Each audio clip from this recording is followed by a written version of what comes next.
Here we have a 5-lever mortise deadlock. A key is always needed to operate the lock, with the handle working independently to open the door. The key shown here is typical of the style used for this lock. The door can be locked or unlocked from either side, with the locking mechanism embedded in a slot on the door and the strike plate fitted to the door frame. Locks conforming to British Standard BS 3621 will have the British Standard kite mark on the faceplate of the locking mechanism, as shown here.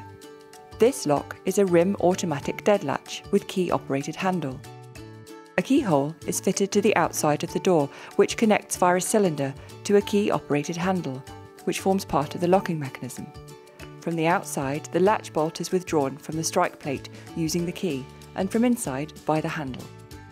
The door is locked and unlocked from either side by key. Here is a key-operated multi-point locking system. The handle is lifted to operate the locking mechanism, and a key is then turned to secure the door.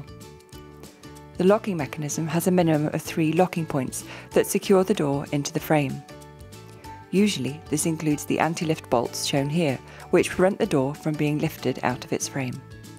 When the door is locked, the handle will not depress.